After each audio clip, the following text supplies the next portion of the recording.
Okay, I'd like to call this Cleveland Heights City Council meeting to order at 7:36 on Monday, April 20th, 2026. Acting Clerk Larson, would you please call the roll? Happy to do so, President Kuda. Cohen? Here. Stone? Cobb? Here. Kuda? Here. Larson? Here. Posh? Here. DeWitt Foy? Here. All right, nobody's absent. We have no amendments to the agenda. We have no minutes to approve. Do we have a Cleveland Heights High School student here? Yay, come on up. So when you come up, I don't know your name, so you can say your name in that microphone and you can adjust it. And we're really glad you're here because we always want to know what's going on in the schools. And also when you tell us your name, tell us what year you're in at school as well. Okay.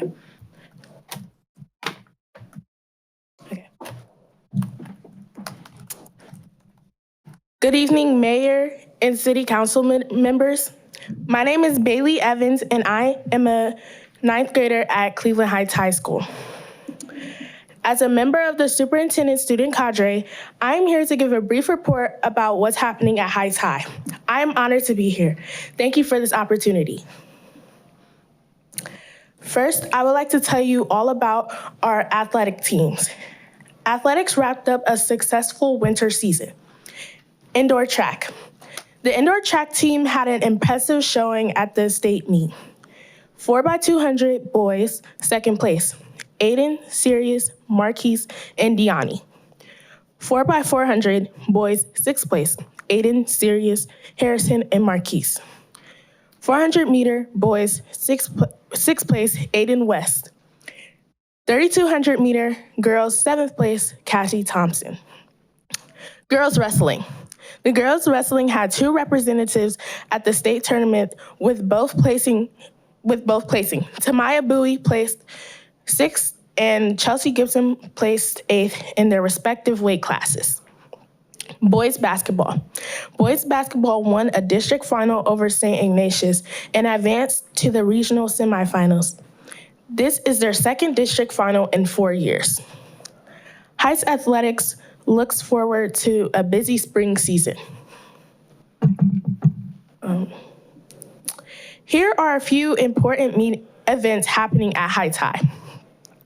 On March 6th, the No Hate Tour visited Heights High for a BMX-style assembly where students saw award-winning BMX bikers perform tricks while learning about the importance of kindness and positivity. Almost 40 10th through 12th grade students enrolled in the Lessons of the Holocaust course traveled to Washington, D.C. before spring recess to visit the U.S. National Holocaust Museum, African American Museum, the Arlington National Cemetery, and tour various major monuments. The trip allowed students to connect up close with the artifacts and evidence they have learned about as they study the Holocaust and other genocides. Upcoming events in April. OST testing has started being administered in April, starting with ELA 2 tests on April 9th and 10th. In preparation for the OST testing, Heights held a pep rally to encourage students to do their best on their upcoming test and reminded them of effective test strategies through various games and activities. Heights High National Honor Society also held study sessions after school in the cafeteria before the OST test to help their peers feel prepared. The opening night of the Creative Heights District Art Show took place on April 14th at the Lee Road Library from 6 to 8 p.m. The annual showcase featured students' artwork from all 7 elementary schools, both middle schools, and multiple art classes at Heights High. The show is free and open to the community who can enjoy the artistic talent of CHUH students through May 8th. The Heights High Drama Club held Williams Shakespeare's As You Like It on April 16th and 17th at 7 p.m. and on April 18th at 1:30 and 7 p.m. in the Heights High main auditorium. The IMD will conclude the year with their spring concerts on April 30th and May 1st at 7 p.m. in the Heights High main auditorium. The Thursday concert will feature performances by the concert band and orchestra, Philharmonic Strings, and Symphonic Band. The Friday concert will feature the Heights High Symphony Strings and Symphonic Winds.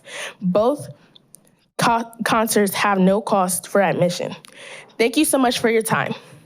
Thank you so much, Bailey. And Bailey, I want you to have a great summer. And is your sister Taylor? Yes. Oh my goodness. Yeah, well, Taylor was my intern maybe 3 years ago. What year is she in college? She's a junior. Junior, yeah. So it would have been 3 years ago. Well, tell her Mr. Kuda says hello. I got you. Okay. Thank you. Thank you. All right. Thank you. All right. Next, we have a presentation from Legal Aid and Catholic Charities. Sorry, I don't have names here, but you can say your names when you come up. And we're really glad you're here. Hi. Oh, I just didn't see. You did great. Yeah. Okay. Yeah. Sure, I can. Hi, good evening, everyone. So I'm Lisa Spolowinski. I'm an immigration attorney with Legal Aid of Cleveland. And I'm Corey Lee Drozda. I'm also an immigration attorney with the Legal Aid Society of Cleveland. So thanks for having us back, and this information will be duplicative for a few people, but hello for the new people. Please let us know if anyone has any questions. But we just want to talk about the work that we do in general at Legal Aid, but with some additional information from the last time about the immigration-specific legal services that we provide. So the first slide, we have a few slides, but we will blow through them, I promise. I know. It's the opposite. Yep. Sorry. There you go. So I'll just read this quickly. We updated our mission statement, so I want to read it to give it the recognition that it deserves. Legal Aid's mission is to secure justice, equity, and access to opportunity for and with people who have low incomes through passionate legal representation and advocacy for systemic change. So we do that in a variety of different ways. With our immigration representation, we usually help people directly, like one-on-one, but that's not the case with all of we do a lot of different work, and that's not the case in all of our practice groups. But we also try to advocate to make, as it says in our mission statement, systems to work better. So like in an ideal world where we aren't needed at all, but until then, we do exist, and we do try to help people directly interact with the immigration legal system. And then we get funding from a variety of sources, including the federal government, and those considerations affect who we can serve, and this is what this slide is about, an explanation. So first, we focus on providing civil legal services. We don't do criminal work. That's like for the public defender's office. I'm sure people are familiar with that. Our main, because our legal services are free, that's the last listed on this slide, but probably the most important for our clients. We do not charge for any of our work or any of our services. And so the way that we make sure that we help people who are most in need is people have to meet our income and asset eligibility, which we'll talk more about on the next slide, so we'll get there. But we also focus on serving people who live in the 5 northeastern counties that are listed here on the slide: Ashtabula, Painesville, Geauga, Cuyahoga, and Lorain. And then we have some rules or guidelines about legal statuses of people who we can help. So we can certainly help U.S. citizens, that's obvious. We can also help people with green cards and a few other kinds of statuses. But importantly, in our work, Corey Lee will talk much more about, we can help people who are not U.S. citizens. That's the whole point of our work that we do. And we focus on usually people who have been victims of crime. And that is one of the exceptions to helping non-citizens of people we're allowed to, we can help with our funding restrictions. Thank you. And then this is, I mentioned the income and asset guidelines. This is for 2026, an example of the income for people in different households. So for example, a household of 4, if that household makes $33,000 or less in a year, they are eligible for our services. So we try to focus on people who are within 150% of the federal poverty guidelines and can go up with some exceptions. Yeah, I was trying to, I think we can go up to 200% of the poverty guidelines. So I feel like these charts are always confusing to me because that's representing 100%. So it's above that, but that gives an idea of the income that our clients have.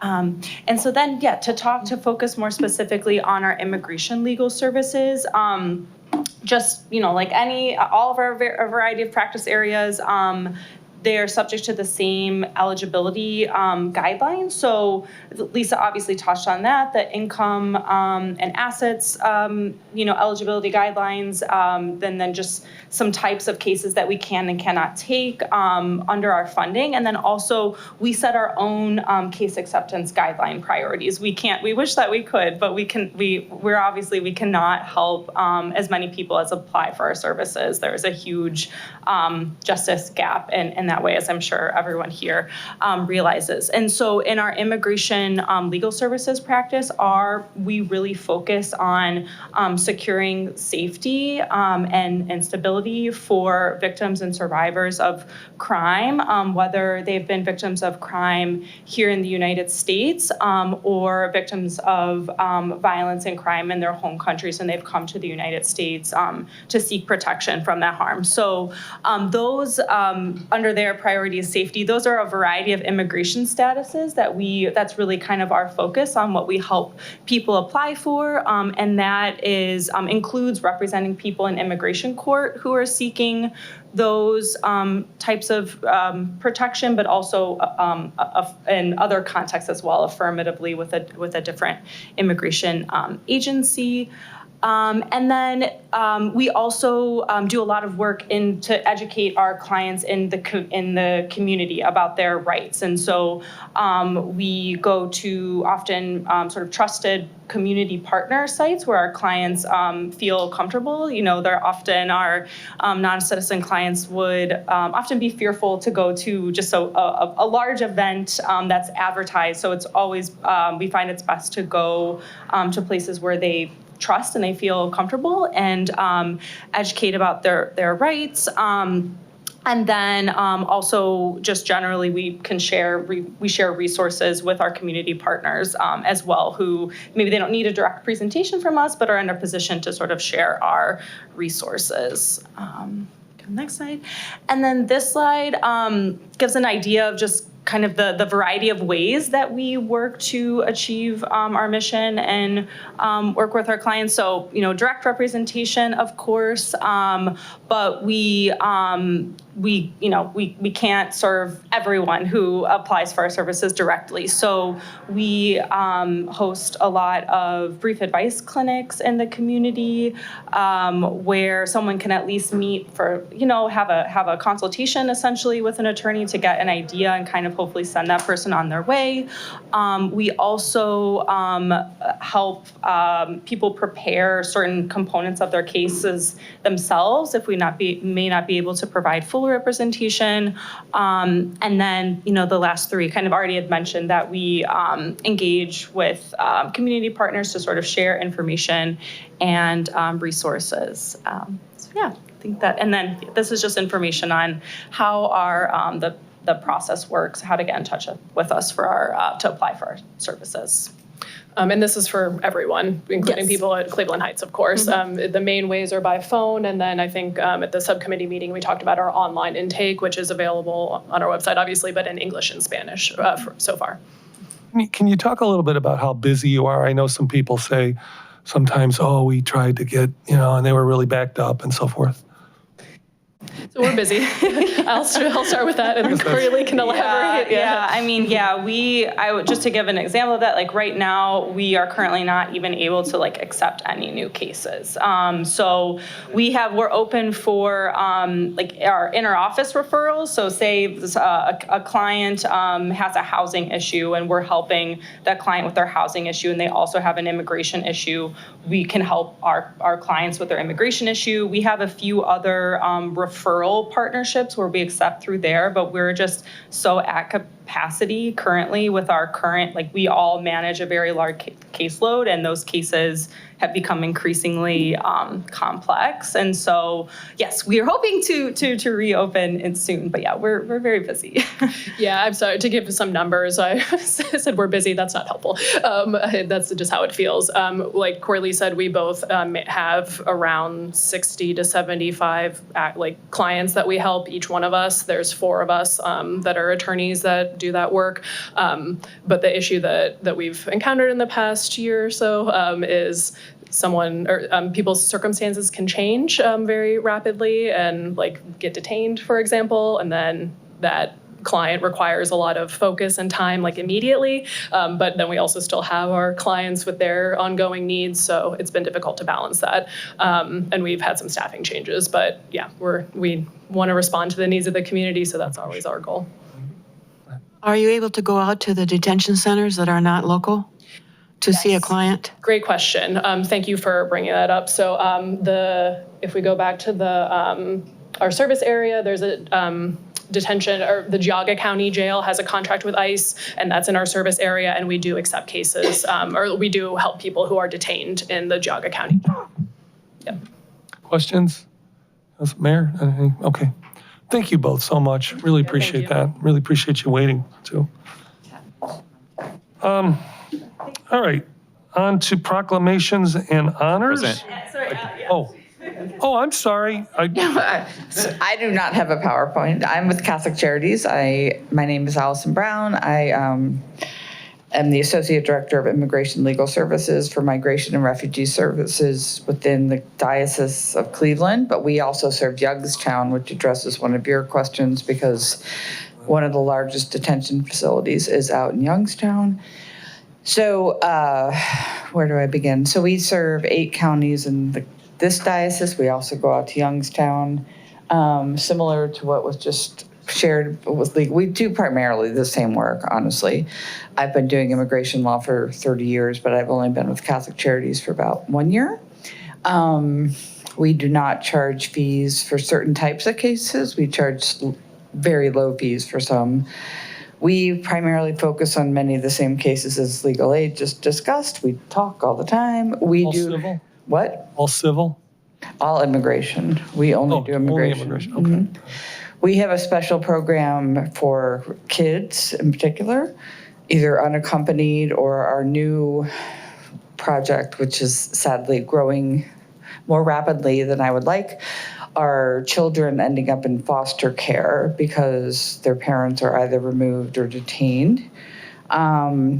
We also have shifted recently to focusing a lot on the needs of refugees because Catholic Charities historically resettled refugees. And now due to some policy issues that I won't get into the weeds with you guys on, but it's become very important for refugees to get their green cards, apply for citizenship. So we're trying to help them as much as we can. What else? I only found out I was doing this on Friday, so I'm not nearly as prepared as them. Really, that's our focus, is the same population of legal aid, victims of domestic violence, children, victims of crime. We do go to court quite a bit, mainly for asylum seekers, which is becoming very, very challenging lately. So it's taken a lot more time and resources than it used to. So we too have a backlog.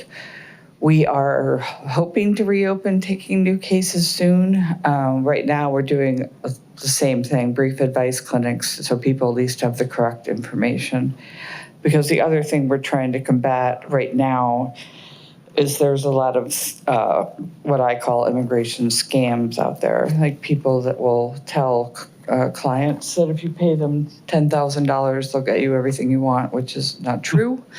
and tends to get them in more trouble than anything. So that's, Can you on the record just say how people can get in touch with you? Because I know you have Sure. the cards, but I want Yeah. people that are listening. so our and, intake line is 216-939-3769. Okay? Do you want me to hand these And out? what are the hours that you can call that number? 9 to 5, Monday through Friday. Okay. We are about to do some clinics out in the Paynesville, Youngstown area, which I know is not here, but just so people know. Mhm.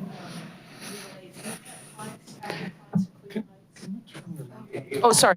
In Cleveland Heights, Okay. I would literally have to run a report. All right, by sorry, zip I'm code, still a newbie. Just wondering if you have active clients in Cleveland Heights.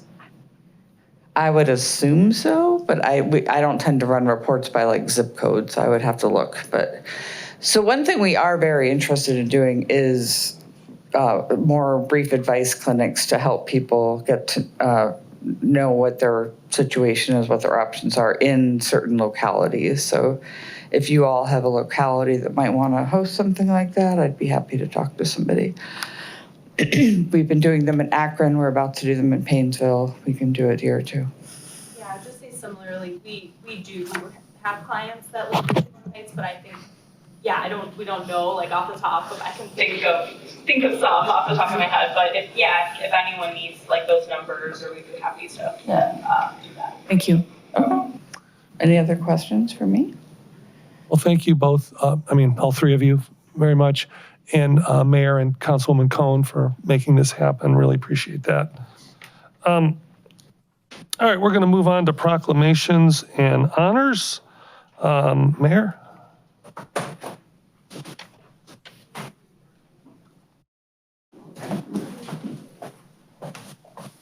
Thank you.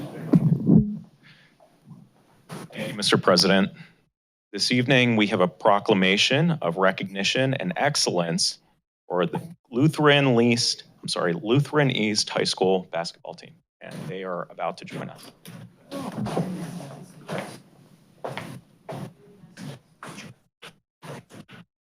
Yeah, we're listening.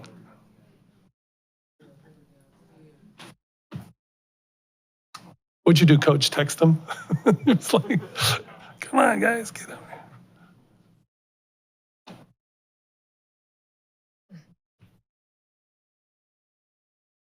Hello. Good, how are you? Oh, great. All right.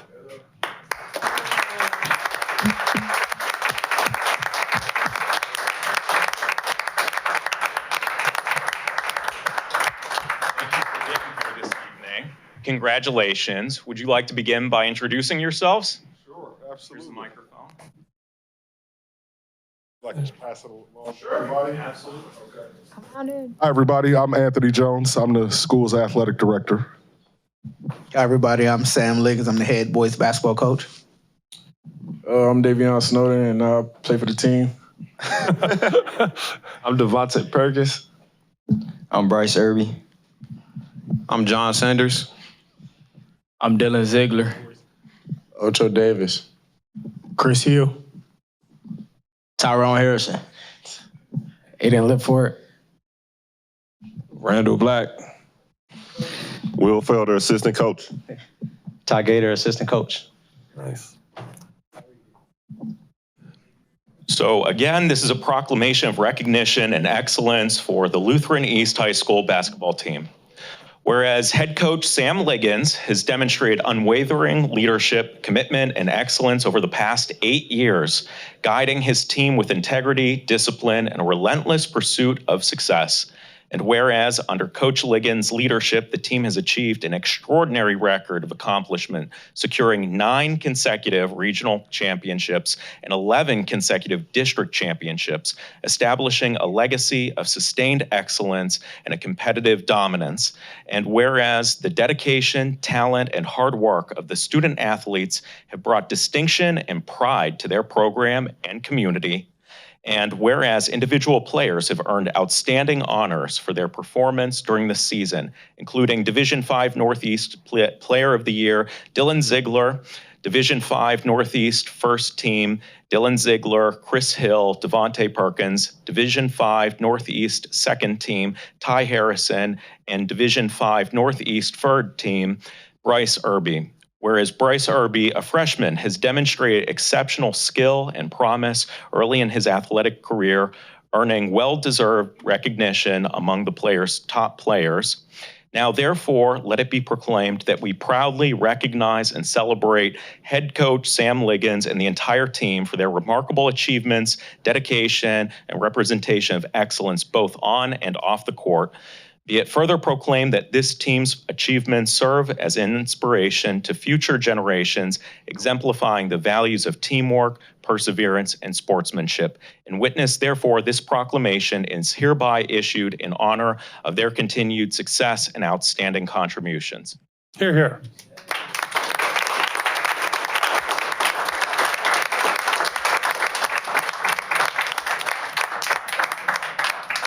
Tom, would you like for the group to smash? Yeah. A little less separation here, General. Great. Can alumni get in?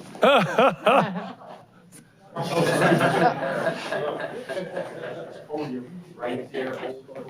Hold it, hold it.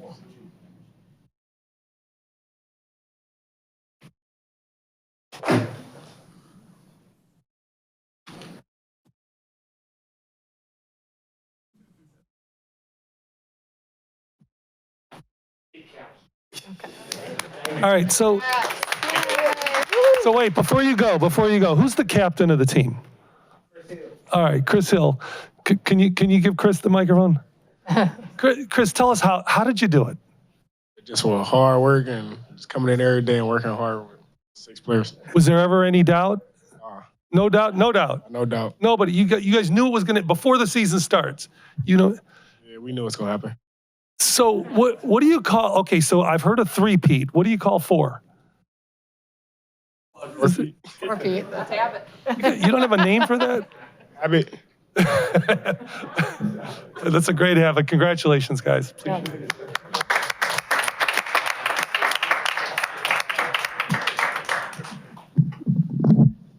Absolutely. Oh, yeah. Is there anyone else who'd like to say anything? I just want to say We want to hear from thank you guys for having us and really acknowledging this team over the last 4 years. This has been very special, and we truly appreciate it. Thank you.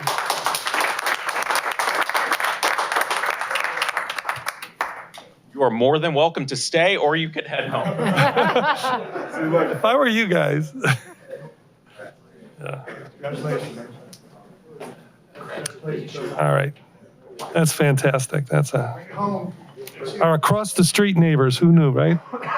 All right, Mayor, you're up for communications from the mayor. Thank you, Mr. President. I'd like to first take a moment to recognize the heartbreaking loss of a student in our community who passed away during their athletics practice the other day. We extend our deepest condolences to their family, and I ask that folks join me in a moment of silence.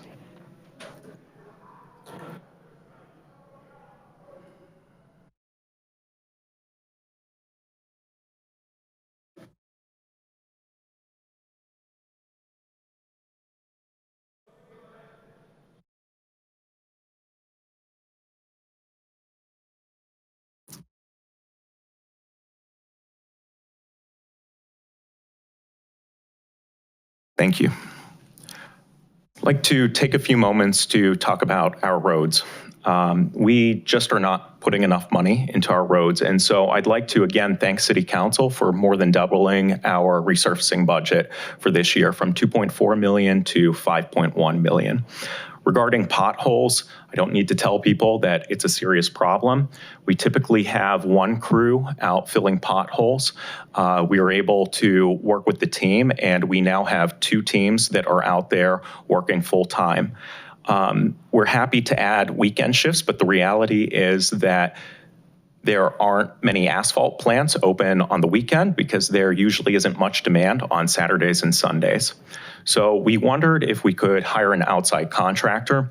We reached out to Local 860, which is the union that represents our public works employees, and I'm grateful that they were willing to work with us to find a balanced solution to get the job done. So beginning on Wednesday, we are going to have a unionized contractor join us. So we're going to have 3 crews working full-time for the foreseeable future on filling our potholes. So I'd like to thank our Public Works Director, Colette Clinkscale, our Street Supervisor, John Becker, and union leadership, Joe Garino and Gary Stewart, for coming together and, again, helping to find a balanced solution so that we can try to address the work that's out there. I'd like to also remind folks that there is a screening of Green Print, a documentary about Cleveland Heights at the Noble Library tomorrow at 6:30 p.m. at the Noble Library, and also in honor of Arbor Day at 9:30 a.m. on Friday at Cumberland Park. We're going to have a ceremony. Finally, you may have noticed that there are some new chairs in the room. We have more chairs on their way. We wanted to get some samples and make sure that we chose one that was comfortable for the audience chairs. And so we've ordered those, and those are on their way as well. So thank you, Mr. President. You're very welcome. Now we'll move on to the city administrator's report. Mr. Michael Reese. Okay, thank you, President Kuda, Vice President Larson, and council members. I have just 4 things I wanted to report on this evening. Actually, the first item is from back in February, but you might find it interesting that we established a regular legislative meeting within the administration to talk through legislation and raise questions before items are submitted to the Clerk of Council and the Law Department.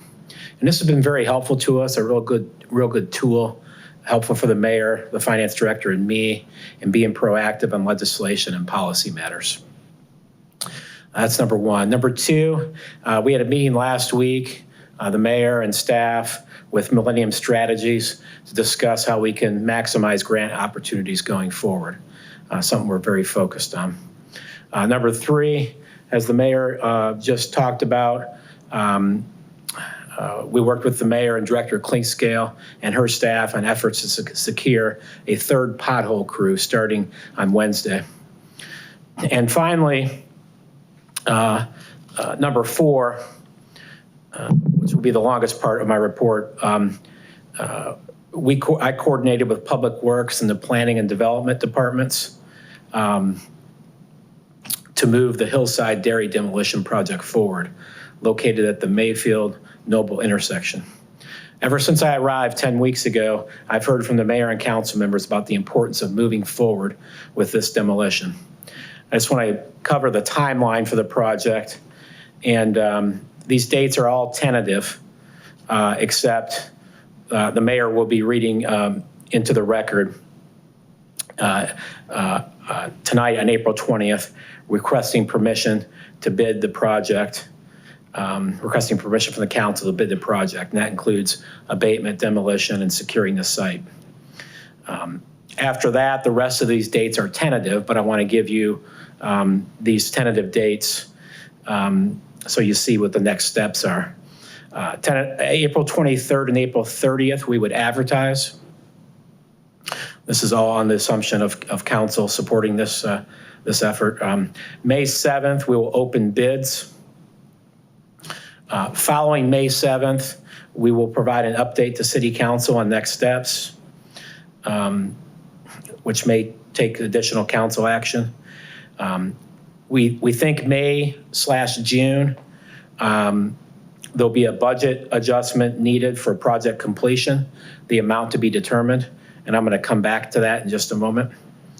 The month of June, we would finalize the contract, and then June, July, and August, the abatement, the demolition, and securing the site will occur. We may be able to start the abatement process as soon as June, but that can take up to 3 weeks. So I think demolition is more likely in July, and perhaps that will be rather quick, but June, July, August, abatement, demolition, and securing the site will occur. Regarding the need for a budget adjustment for the Hillside Dairy project, I think three things are important to convey. One, it is a priority to complete the demolition this summer. Two, the grant writer from Millennium Strategies came up with the project estimate a few years ago. Three, we recently engaged Kimley Horn, an engineering firm, who is in the process of completing their design work, which will be the basis of the bids and lead to the final cost of the entire project. The last thing I just want to comment on is this was a joint project between planning and development and Public Works. And I want to thank both of those departments for moving this project forward. I especially want to thank Director Klingscale and Assistant Director Virginia Carter for their efforts in moving this forward. So be happy to answer any questions, and that's the conclusion of my report. Do we have any? All right, Mr. Reese, thank you very much. Thank you.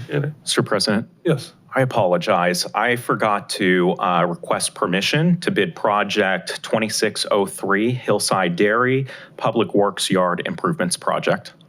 Thank you. So moved. Second. Any discussion? I would just like to say I'm so happy to see this project moving forward, finally. There aren't enough words, so thank you. Similarly, I just want to thank this responsiveness, because this has been on the tentative agenda for a long time. And when City Administrator Reese started, he got right on this. And I want to thank Mayor Petrus for moving this forward. All right. Oh, yes, President, please. if I could add, as I mentioned during Committee of the Whole, we have been working hard to relocate the Salt Dome as well as the other public works projects that are back there. This remains a priority, and we look forward to moving forward. I hope we can find that soon. All in favor? Aye. Any opposed? All right, that motion passes. We're on to public comment, but we don't have anything for legislative items. So we'll read legislation and then do public comment for non-legislative items afterwards. Madam Clerk, or at least for tonight. It's my hat right now. Yeah, there you go. We'll do two first readings for consideration for adoption tonight. Thank you, President Kuda. Ordinance number 078-2026, first reading, an ordinance to approve current replacement pages to the Cleveland Heights codified ordinances and declaring necessity that this legislation become immediately effective as an emergency measure, introduced by Councilmember Cobb. So moved. Second. All right, and do we have any discussion? All in favor? Aye. Any opposed? That motion passes. Next, we have resolution number 079-2026, a resolution authorizing participation in the ODOT Cooperative Purchasing Program for road salt for the 2026-2027 winter season, and declaring the necessity that this legislation become immediately effective as an emergency measure, introduced by Mayor Petrus. So moved. Second. All right, any discussion? All in favor? Oh, yes, I'm sorry. For those who don't watch the Committee of the Whole, we did have a discussion about how much salt should be ordered, since the order has to go in by May 1st. And I just want to thank Director Klingscale and Mayor Petrus for the real thoughtful planning that is going into next year, given our experience this year, potential price increases, and the overall plan for snow removal that you've been working on for a number of months. So thank you very much. I'm very optimistic about next season and seeing how we can continue to improve the processes. All right, appreciate that. Any other discussion? All in favor? Aye. Aye. Any opposed? That motion passes. We're on to first readings only now. Resolution number 081-2026, a resolution authorizing the mayor to execute an agreement with American Builders and Applicators, a certified lead abatement contractor, for the use of home investment partnership funds, community development block grant CDBG funds, and American Rescue Plan Act ARPA funds in connection with the housing rehabilitation deferred loan program at permanent parcel number 682-34-010, providing compensation therefore, and declaring the necessity that this legislation become immediately effective as an emergency measure, introduced by Mayor Petrus. Ordinance number 082-2026, an ordinance authorizing the mayor to enter into a lease agreement with Max Backs Bookstore, Inc.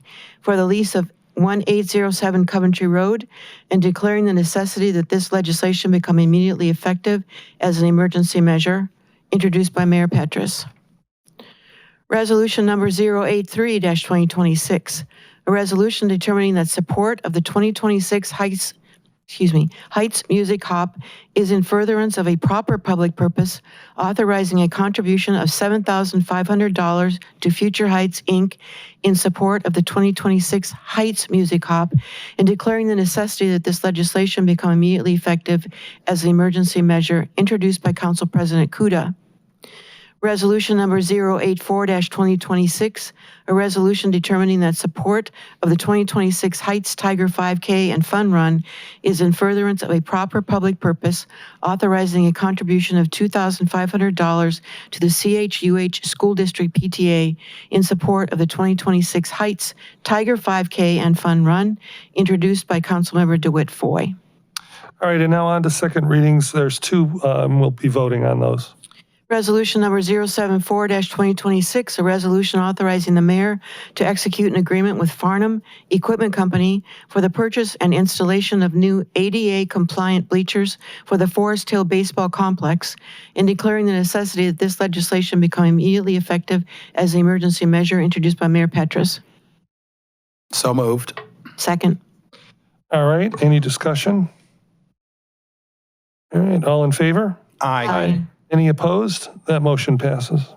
Resolution number 075-2026, a resolution authorizing the mayor to execute an agreement with KWK LLC, doing business as Deluxe Outdoor Services, in order to furnish the labor, materials, equipment, and associated landscaping services necessary for the 2026 facilities landscape and gardening services, and declaring the necessity that this legislation become immediately effective as an emergency measure, introduced by Mayor Petrus.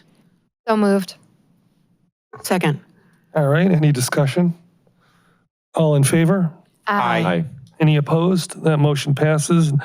We're on to the consent agenda, which is quite lengthy, so Mr. President, I'd like to move to suspend the rules. do we need to do that now or? Okay, then let's do it now. All right, do we have a second? Second. All right. Any discussion on that? All in favor of suspending the rules? Aye. Any opposed? All right, the rules are suspended. Resolution number 085-2026, a resolution proclaiming May 26 to be Mary Dunbar Bike Month in the city of Cleveland Heights, and declaring the necessity that this legislation become immediately effective as an emergency measure, introduced by all city council members and Mayor Petrus. Resolution number 086-2026, a resolution recognizing May 3rd to May 9th, 2026 to be Professional Municipal Clerks Week, and declaring the necessity that this legislation become immediately effective as an emergency measure, introduced by all city council members and Mayor Petrus. Resolution number 087-2026, resolution recognizing May 4th through 8th, 2026 as Air Quality Awareness Week, and declaring the necessity that this legislation become immediately effective as an emergency measure, introduced by all city council members and Mayor Petrus. Resolution number 088-2026, a resolution recognizing May 2026 as National Asian Pacific American Heritage Month, and declaring the necessity that this legislation become immediately effective as an emergency measure, introduced by all city council members and Mayor Petrus. Resolution number 089-2026, a resolution recognizing May 2026 to be Mental Health Awareness Month, and declaring the necessity that this legislation become immediately effective as an emergency measure, introduced by all city council members and Mayor Petrus. Resolution number 090-2026, a resolution proclaiming May 2026 as Jewish American Heritage Month and declaring the necessity that this legislation become immediately effective as an emergency measure, introduced by all City Council members and Mayor Petrus. Resolution number 091-2026, a resolution proclaiming May 2026 to be Military Appreciation Month in the City of Cleveland Heights and declaring the necessity that this legislation become immediately effective as an emergency measure, introduced by all City Council members and Mayor Petrus. Resolution number 092-2026, a resolution declaring May 2026 National Preservation Month and declaring the necessity that this legislation become immediately effective as an emergency measure, introduced by all City Council members and Mayor Petrus. And lastly, resolution number 093-2026, a resolution recognizing April 28th, 2026 as National School Bus Driver Appreciation Day, and then declaring the necessity of this legislation become immediately effective as an emergency measure, introduced by all City Council members and Mayor Petrus. Well done. And you don't even have any water. I'm going to need some, though. Yeah. Interesting. All right, so do I have a motion on this? Second. All right, very good. Any discussion? All right, all in favor of all of these resolutions? Aye. Aye. All right, any opposed? All right, that motion passes. So now we're on to committee reports. Who would like to go first? All right, Vice President? Thank you. The next meeting of the Municipal Services and Environmental Sustainability Committee is Monday, May 11th at 7 p.m. Climate and Environmental Sustainability Citizens Committee meets tomorrow, April 21st at 4 p.m. The Transportation Mobility Committee meeting will be scheduled shortly. I'm expecting there will be one in April. And then the city is holding its annual Arbor Day tree planting, as Mayor Petrus announced on Friday, April 24th at 9:30 a.m. at Cumberland Park. Cleveland Heights has partnered this year, and I'm happy to hear this and see it, with the Heights Tree People and CHUH to celebrate the Arbor Day Foundation's 50th anniversary. So thank you for partnering with those people. That's it. All right. Go ahead, Councilwoman Cohen. Planning and Development Committee meeting remains scheduled for April 28th at 5:30 p.m. We will be discussing potential changes to Landmark Commission's codifying ordinance, and we have a few other agenda items in process. I did want to let the public know we had initially planned for another Planning and Development Committee meeting specifically on ADUs for May 5th. Unfortunately, we did not realize, well, we knew, but we didn't connect it, that that's Election Day. And then we are still in the process of looking for another day in May. So stay tuned. We'll be sharing that meeting information as soon as we can nail down a new date and time. Thank you. Very good. Councilman Posh? We'll be having a Finance Committee meeting and Public Safety and Health Committee meetings on Monday, May 27th. We're a little unsure of the timeframes because we're trying to honor staff so they could do those meetings earlier. But we do believe that the Finance Committee meeting will be at 5, the Public Safety meeting will be at 6, and the Administrative Services meeting will be at 7, but that's still to be confirmed. Very good. Councilwoman Stone? Just want to say that the upcoming Housing and Building Committee meeting will be held on on Monday, May 11th, to continue our discussion on short-term rentals and our housing and building code study. All right. Oh, that's it? Okay. All right. So we're going to move on to public comment for non-agenda items. Let me see. I'm sorry to have to say this, but I have to talk about civility because we had 28 people here, I think, speaking the last time, and it was good for like 95% of the time. And then we got to, one person who got up and said, evidently was somebody that maybe some of the speakers didn't want to hear, and it got loud and I think ridiculous in my view. Please, please. I love that everybody comes up, and I certainly want to hear from people. I mean, we all do, but keep the civility and in mind. So how many speakers? 4. 4. So you get 3 minutes. Say your name, the street you live on. Go ahead, Madam Clerk. Gail Bromley. Thank you. Gail Bromley, Coventry Road. President Kuda, Vice President Larson, Mayor, council members. I'm here again to express deep concern about the Shaker Lakes issues, and I'm not alone. More than 500 people signed the petition to request a pause just in this last week. And that is before a number of us learned through the Sewer District Board meeting that's held midday on Thursday that 2,000 trees will now be cut down. And it was pretty shocking. I couldn't find the minutes, but the people who were present were pretty shocked about this. I think what the public is hoping for is some reasonable discussion about the facts, short and long-term plans, the expenses, and going forward, how we can work together. I also want to thank those of you who have met with us. The dialogue is very important. Those of you who we haven't been able to meet with, we look forward to having a dialogue and hearing what your perceptions are and how we can go forward in a civil manner, certainly. So thank you. Yeah.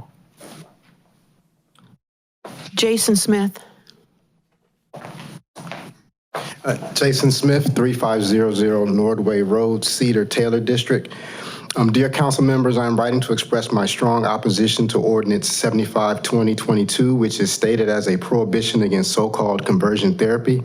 This ordinance is not a protection of gay, transgender youth, but instead is actually an attack on the Christian community and the powerful use of prayer to bring healing to hurting people seeking rescue from oppressive physical and mental situations. This ordinance criminalizes the religious care, counseling, and practice that is provided by those in the Christian faith community. The points of opposition are as follows. Conversion therapy, as outlined on the Human Rights Campaign website, is an effort or practice that targets LGBTQ youth and seeks to change their sexual orientation. This includes, as stated on the website, religious prayer and other religious efforts which attempt to change sexual orientation that is deemed unchangeable, actually calling prayer a dangerous activity for youth. Point 2, there is no conclusive or definitive evidence that sexual orientation is ingrained at birth, is genetically determined, and therefore can't be changed. This is a lie and a deception. Point 3, there are testimonies that people do and have changed their sexual orientation, even reversing sex change surgeries.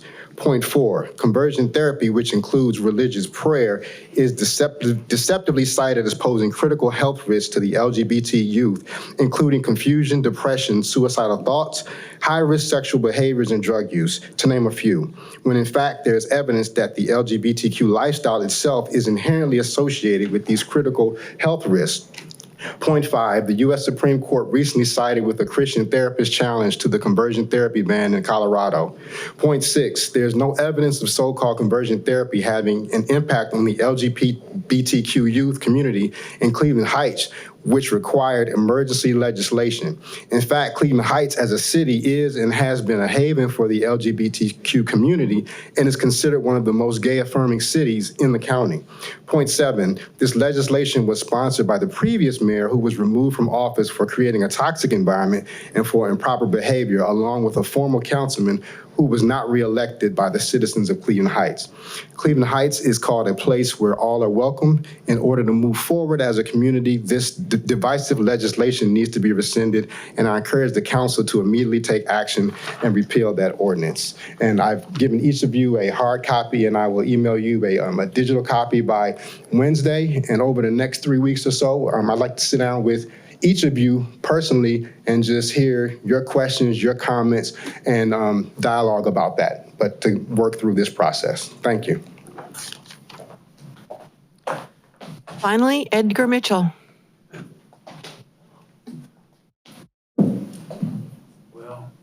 Definitely not least. Yeah. I'd like to say good evening to the Director of Law, the Mayor. I'm sorry. I'm sorry, I missed one person, so we'll take Edgar now. No, you're at the mic, go ahead. Okay. It's my mistake. Once again, good evening to Council President, and all the council members, Mayor, and all of us. I always come in peace, so I came to, I would be remiss last time I was up, I forgot to mention all the help I got from Cleveland Heights Home Repair Resource Center. And I'd like to, thank Ms. Ostrom for what she did, and also lose my mind as I get old. But Mr. Walker too, they put in a lot of effort to help, me get the stuff done that's going on Neela View to have, that all taken care of. So I want to make sure I thank everyone for that. Council, I'm not leaving you out because without all of you guys, none of this would happen. Pretty much that's what I came to say. I had came with a broken heart, but the mayor spoke about it, about the young man that passed away this past week at Heights, because my great-grandson is in class with him. My daughter is like a teacher's aide that teaches him. So I got it firsthand when it happened. So we just have to make sure we appreciate what we have and the life that we have, because it's not guaranteed to any of us.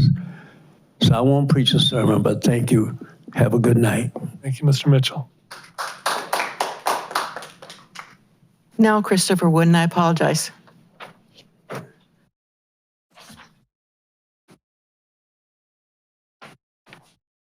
My name is Christopher Wood. I live on Edge Hill Road. The city's Blanche Avenue fact sheet says that the privately owned vacant lots are paying minimal taxes because they are inaccessible, and that Hebrew Academy's lots are tax exempt. But from 1996 to the year 2000, the value of one of these lots increased yearly from $15,000 to $20,000. Then in 2001, the value changed abruptly to $1,000 and is still valued at $1,000 today. What cataclysmic event occurred to justify such a downward revision? Then in 2011, Fees LLC purchased 34 of these inaccessible lots for $2,155,000. What made them worth so much money then? 4 years later, Hebrew Academy showed that they were worth even more, paying $4 million for 33 lots. In real estate, the sales price is generally considered the best expression of true value. In this case, these lots are now worth about $100,000 apiece, but the county auditor has maintained that $1,000 valuation. Why? During this same period, the value of my house has increased 120%. The city asserts that Hebrew Academy does not pay taxes because it is a tax-exempt entity. This is simply not true. Ohio state law is clear on the issue of tax exemptions. They are based on use and not on ownership. Those lots have not been used for an educational purpose since their purchase in 2015. In fact, as Hebrew Academy well knows, those lots are zoned single family only. Any other use would require a zoning change. Accepting a tax exemption under these circumstances is completely unethical, as is the designation by the county auditor.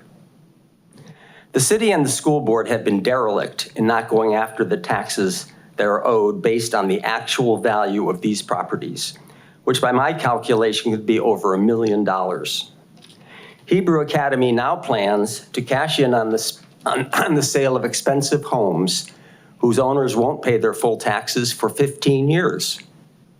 In a final indignity, the taxes on nearby residents will increase because of the value of the new homes. This is a project which will benefit a few at the expense of the many. All right, that's it, right? Last one, okay, very good. All right, thank you to all our speakers.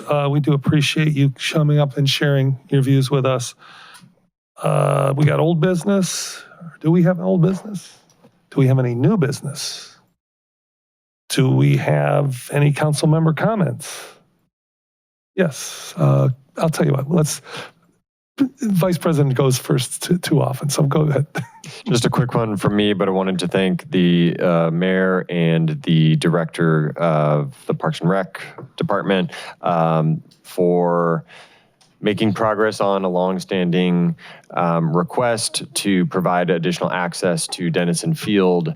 The turf at Dennison Field will now be open for open turf hours on weekdays from 3 to 5 and Sunday mornings from 8 to 11. These are times that the field is not typically in use for another purpose, and the director of Parks and Rec was able to make it available. Anyone can come, show up. You don't have to make any reservation. There's no fee. Just come, show up, bring a ball, have fun. So thanks for making that happen. It had been a longstanding request of the community, of the Parks and Rec Advisory Board, and I just appreciate the action on that. All right, thank you, Councilman. Any other council member comments? Vice President? Thank you. Sure. Ranked Choice Voting Ohio will be holding a town hall at 6 p.m. at the Lee Road Library this Wednesday. Please consider attending if you've got any questions answered or you just want to hear about ranked choice voting. Then on April 29th, City Council will be holding a public hearing on ranked choice voting at 6 p.m. here in council chambers. Council wants to hear the thoughts of our residents on placing ranked choice voting on the November 2026 ballot. And then one additional event on May 20th, there will be a meeting of residents to be introduced to the Culver's management that is building a Culver's restaurant on the property formerly known as the Mayfield Theater in the Noble Triangle. The meeting starts at 7:30 and will be held at the community center. That's all. Thank you. Thank you, Madam Vice President and temporary clerk. Anybody else? All right, then we'll go on to the council president's report. We actually were here for 5 hours yesterday in the little room. And I don't know, did we have fun? I mean, it was kind of a combination of fun and just, really digging into hard work. It was kind of a workshop. We talked about the role of council, just to make sure we're all on the same page with that. We talked about, I'm gonna put my glasses on. We shared our personal visions with each other. We actually had the mayor in and talked about his agenda, like what we thought it was, and then he kind of enhanced some of the things we were talking about.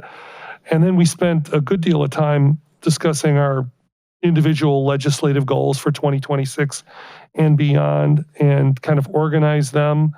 I want to thank Councilman Posh, who kind of designed this and pushed to make sure that it happened, and our council clerk Addie for bringing the food and taking good care of us and taking notes. When we got to council rules and procedures, we didn't get as far as we hoped we would get, so we're going to reconvene on the 28th of this month after the planning and development meeting, and we're just kind of finish up. We had one more item, which was kind of our council rules, procedures, and practices. So we'll be doing that. I just want to tell everybody here that I enjoy being with you. I enjoy your company. I enjoy our discussions. I enjoy making progress. And Mayor, I enjoy our Tuesday get-togethers, which is tomorrow morning. So the Council Vice President and I will see you at 10 o'clock in the morning. This meeting is adjourned at 8:38.